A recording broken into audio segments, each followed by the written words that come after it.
Okay. I might be able to handle it this time. I'm a little scared. It's been a couple of days, and it's an Elite 2.0 blaster, but I actually have some hopes and dreams for this review.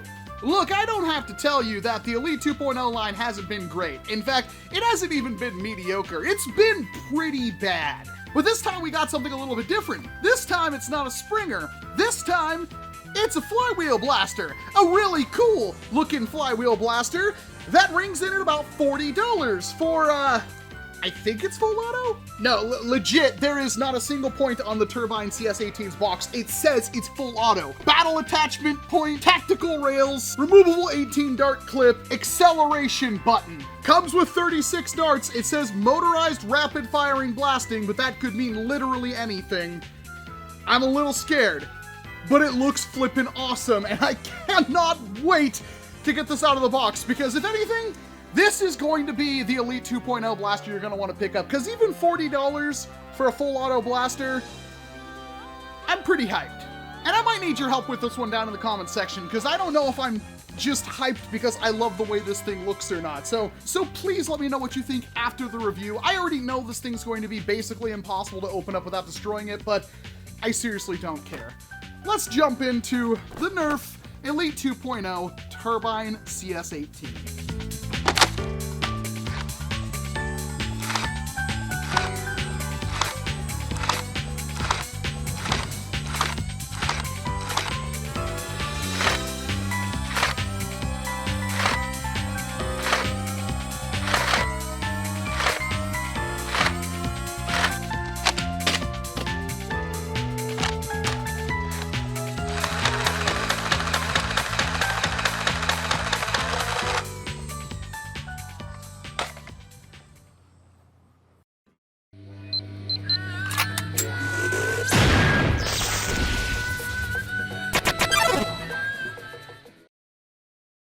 So before we get too far into things, I do want to let you know that I climbed a mountain this weekend to film a video you will see very, very soon. And also, this is one of like 9 blasters I'm gonna be reviewing within the next couple of days. I have so much stuff to do videos on, it isn't even funny. This wasn't even my first choice. In fact, I asked Instagram what people wanted to see, and it was kind of a toss-up between this and the Adventure Force Sportsman, which I'll be reviewing tomorrow. But I really, really want to get my hands on the Turbine. So enough dilly-dallying, let's get into it. Standing by, complete. Turn up, Kaigan, Shabadooby touch a henshin, drive. So one of the reasons why I'm most hyped about the Turbine is it's pretty much everything I kind of want in a blaster. It's full auto, it's flywheel, it's thin, and most importantly, it has a thumb hole stock with no stock attachment point. I don't really like those, if you didn't know. And it has an angled foregrip area, and I gotta say, it's so good. The ergonomics on the Turbine CS18 are so good, and it looks cool. Like, it's gonna be really hard to hate this thing pretty much no matter what. I'm a little worried about the performance, but just look at this. And for comparisons, I apparently don't have any rapid strikes in stock, but I do have, well, a Stampede, and it is considerably bigger. This is one of those blasters I was actually taken aback how small and thin it is. It's really not a big blaster, which kind of makes me wonder what magic they've got going on inside of it, but the Turbine, it feels so good, man.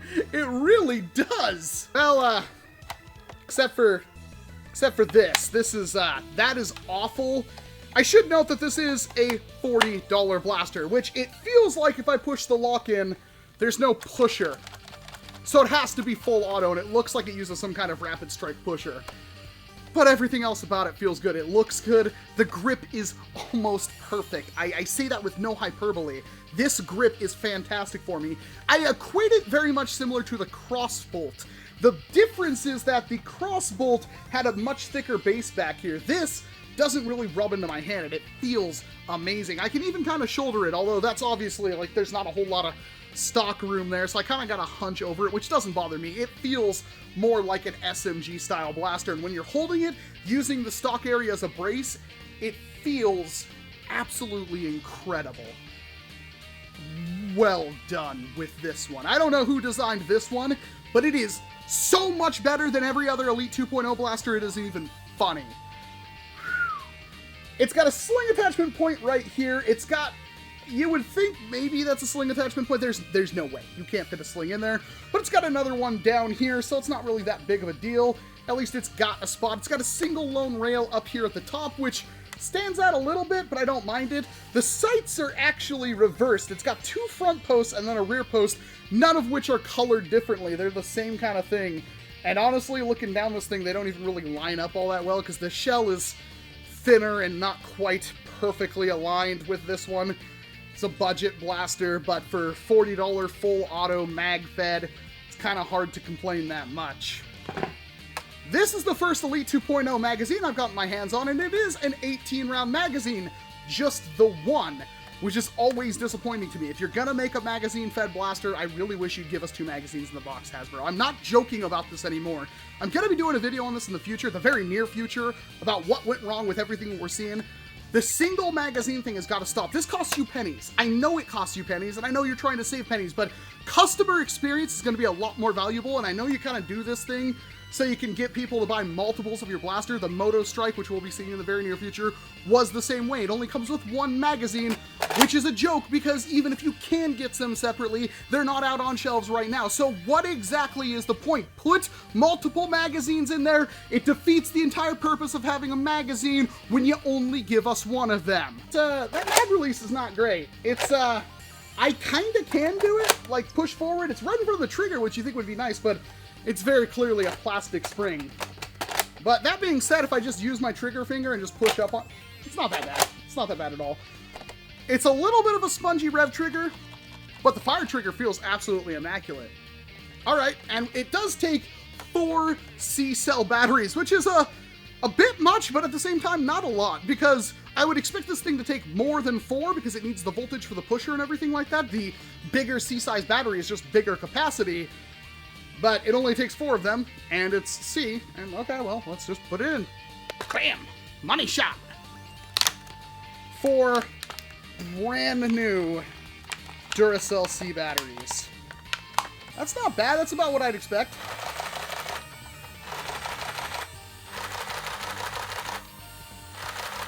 Okay, there's 2 weird things going on. One, that rate of fire is actually really good. Check this out.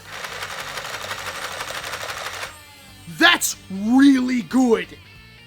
That's not a joke. That's... And single fire is excellent on it. But what I'm also noticing is that the flywheels spin faster when you hold down the fire trigger. Is that intended? I'm really confused about this right now, because that would be that would counterbalance the full auto slowing down the flywheels, but also why would that hurt your single shot performance? Like, well, why do they spin faster when I hold down the trigger? And I mean, all things considered, you get 36 darts for your 40 bucks either, so it really is somewhat of a bargain. I know you can get like some dart zone things that are full auto and even some Blvd things, like the Brute was a thing in the past. And those were rather nice, but they weren't perfect by any means. Dart Zone Adventure Force things were all belt-fed, and the Blvd stuff, while they were, like, I think the Brute and the Cyclonic are the only 2 I can think of, they weren't bad, but they were very far from perfect also. Ergonomics, everything was kind of a mixed bag, but it was cool to get, like, I think the Cyclonic was a $20 blaster I did a review of that was rather promising for what it was trying to be. But this is, well, Nerf, and there is one thing that Nerf kind of did well, that was the Rapid Strike. Although the rate of fire was abysmal, this seems to be a bit more accessible in my opinion. So far, I don't know what to think about this. I'm really confused and conflicted right now. 18 of the included darts, and, oh, I love that grip. And we're gonna see what it hits through the chronograph for its initial shots, because I'm kind of curious, because I'm expecting some pretty low numbers. I'm hoping they're not as bad as I think. 73, 81, 82, 80, 82, 79, 74, 79, 82, 81, 81. What exactly is going on? This is one of the strongest Nerf flywheel dart blasters I've ever got my hands on. That is definitely good. It's not like the 100 FPS we see with some of the Dart Zone stuff, but that's definitely usable. And you can see with how much ease it was for me to single shot off this thing. So with the rest of the shots, let's see what the rate of fire actually is like. That is darn near perfect. It's fast enough that it's usable, but at the same time, it's slow enough that you can easily single shot with it. Plus, the ergonomics are fantastic. I have to gush about this. It's, again, should be noted that I have somewhat small hands. At least so I've been told. It feels amazing. I just can't get over it. The grip, the rev trigger, even though it doesn't quite fit my entire finger, for some reason it feels a lot less intrusive than other rev triggers. Like the Strife rev trigger is absolutely horrible in my opinion. This is nice. The actual trigger, it's really fat on the front of it, and it feels really good to press in, and it's got a good response. There's no definite click or anything like that, but it feels good enough that I can single shot it all day with no problems whatsoever. The foregrip is amazing, and they got around the lack of paint by doing the kind of double plastic insert kind of thing. So you've got cutout holes right here and cutouts for Elite 2.0, and underneath that you have orange plastic, which makes it look good. You have gray plastic here, that's just one piece, and then a piece of black plastic that's clipped over that. I'm not going to candy coat this. I know this thing has only like 6 screws in the side of it, and I know these black grip pieces are going to be clipped on, and I'm sure there's going to be solvent welds all over the thing, so it's going to be a nightmare, if not impossible, to mod. I don't think that's going to stop me at this point, though, because holy crap, the turbine is really good. I wish all of the Elite 2.0 blasters were this good, because if they were this good out of the box, I wouldn't be hurting for 100 FPS blasters like what I get from Dart Zone. Those are amazing. Do not get me wrong. There's so many reasons to pick those up over this thing, but it feels really good. It looks really cool. It functions good enough. Actually, above Elite standard. We might have a complete winner. If there's a single Elite 2.0 blaster you need to buy, it's gonna be the turbine. And now it's time to go outside and see exactly what this thing does. All right, included standard Elite darts for the turbine.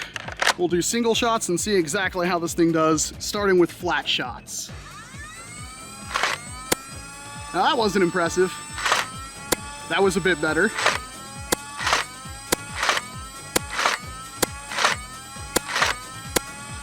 Well, Elite darts are terrible, but at a flat, it almost hits Elite ranges, which is definitely not standard. Let's angle it a little bit and see where we get. And that sailed off into non-existence.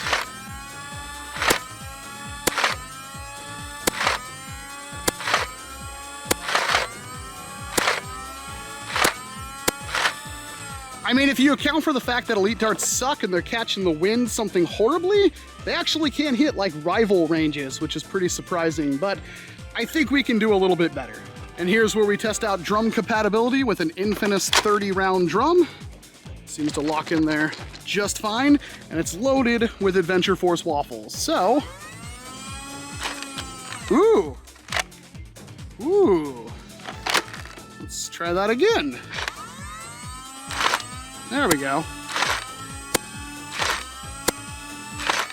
About the same. Let's give it an angle.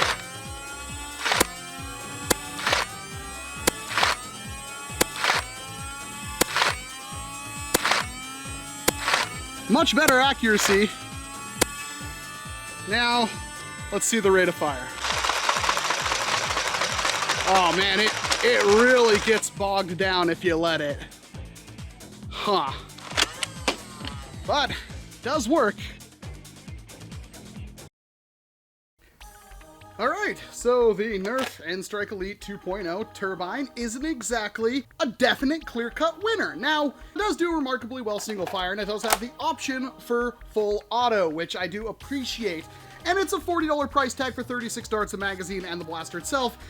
And I do have to start off by saying the ergonomics on the blaster are amazing. It is incredibly thin, it is comfortable, I love just about every single thing about this blaster, but my goodness, does the full auto really get bogged down. It does seem to hype up the flywheels on full auto, but when you're using Adventure Force waffles, which trust me, you're going to be using, there's just not enough voltage in those flywheels spinning to keep up with the big, thick heads on those darts, so yeah, it actually becomes kind of a liability at that point. With standard elites, it's pretty much fine, but you're not going to be using standard elites for long.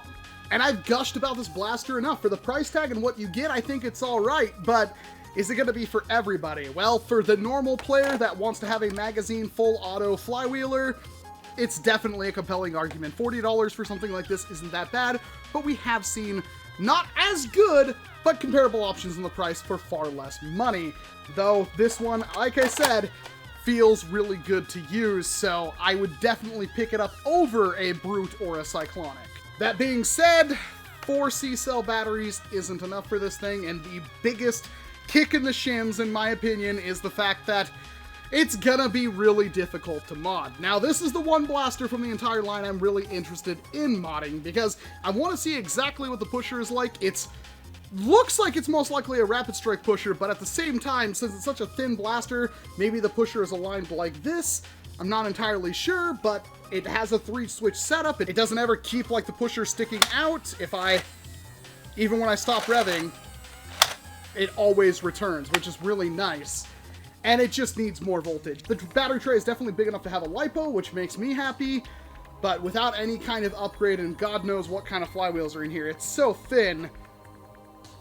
I'm actually really worried that it's gonna be running like pancake motors, like how the Elite Stockade did. But it's nice. It really is a nice little blaster, and if you just want something stock, $40 isn't the best deal ever, but coming from Hasbro and the Nerf brand, it's actually not bad at all. They cut some corners, and you can tell where they cut some corners, and I really wish they didn't, because I gladly would have paid $50 for something like this, and I really do like it. I think it's a very compelling blaster to pick up, but it's definitely not for everybody, and that's why it's very important that you head down to the comment section and let me know what you think, if you understood what I was talking about, most importantly, and if you agree or disagree with my conclusions.